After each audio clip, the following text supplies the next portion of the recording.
Hello and welcome to this video. Interviews in the DV 2023 program continue, and we have the privilege of viewing the statistics on a weekly basis thanks to the teachers. Now, in those statistics, our attention usually goes to the number of visas that have been issued as well as the number of cases that have been scheduled for interview. There are other statistics that are equally important, but most times we do not turn our attention to them. But in today's video, I wish to draw your attention to one of such because of what it may be suggesting. That is what we have in today's discussion. All right, so what is the statistics that I'm referring to and what could it be suggesting? To consider all of that, let us access the teachers' website. This is the page showing the DV 2023 SEAC data, and as usual, in this table we have the latest statistics for the DV 2023 program, including, as most of you know, the number of diversity visas issued so far in the DV 2023 program, the number of cases put on administrative processing so far, the number of cases ready for interview currently, and so on. And as I have mentioned in previous videos, these statistics are updated every weekend by the teachers. To get the latest DV 2023 statistics, simply visit this page. You can find the link leading to this page in the description of this video. So where I would like to draw your attention are two columns.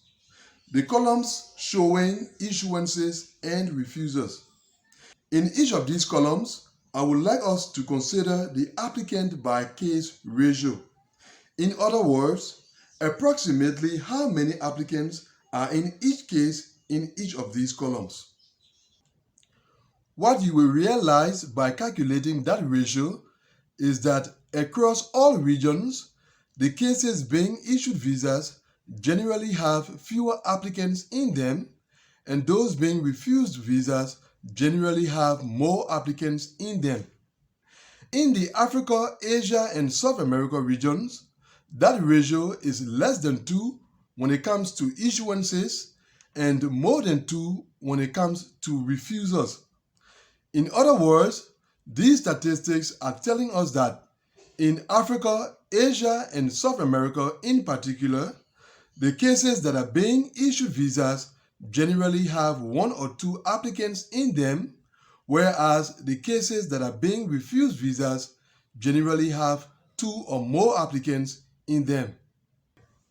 And that trend has been consistent since the first SEAC data were published close to 2 months ago.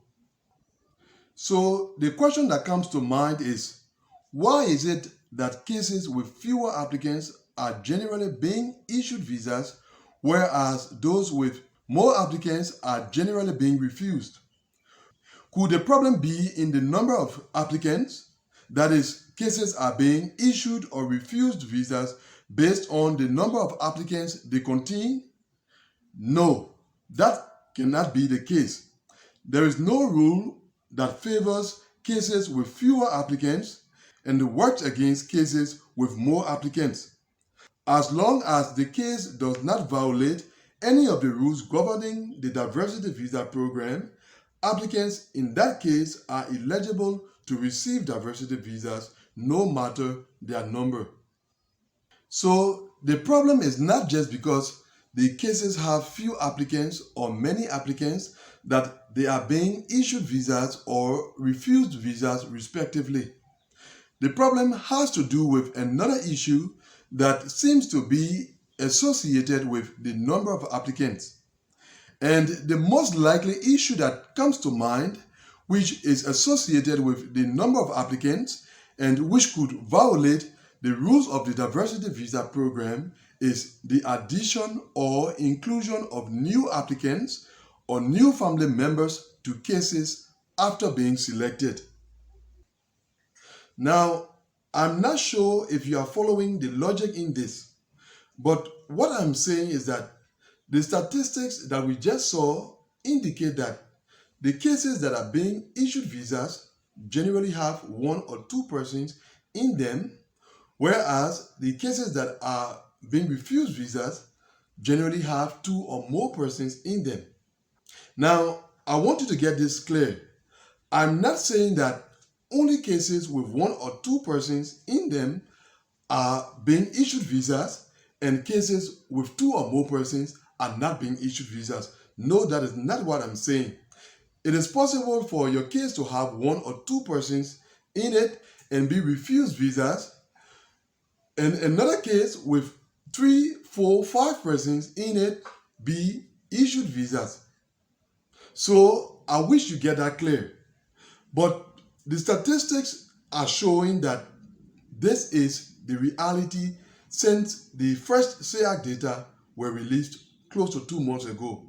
And what comes to my mind upon seeing the statistics is that the reason behind this is connected to applicants adding family members to their cases after being selected. It is not against the diversity visa program rules to add new family members to your case after you get selected in the lottery. But when you are doing so, make sure that you respect the rules of the program. We have said that on many occasions. If you wish to add new members to your case after you get selected in the diversity visa lottery, it should include a legitimate spouse, a legitimate child, or legitimate children who came into existence after you entered the lottery. In other words, if you got married after you entered the lottery, then that wife of yours, your legitimate wife, should be added to your diversity visa case. If you had a child or children after you entered the diversity visa lottery, then that child or those children should be added to your diversity visa case. But the spouse, the child or children should be your legitimate spouse, your legitimate child or legitimate children.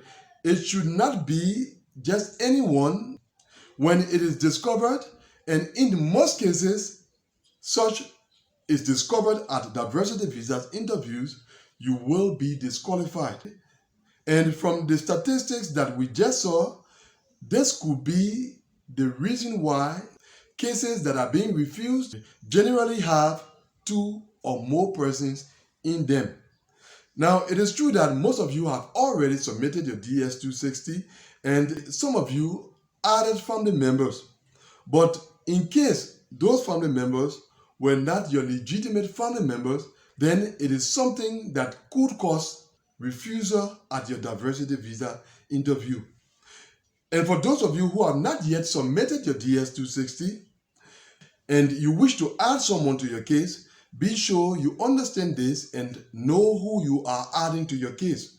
Because in case you add the wrong person and it is discovered at your diversity visa interview, you will be disqualified.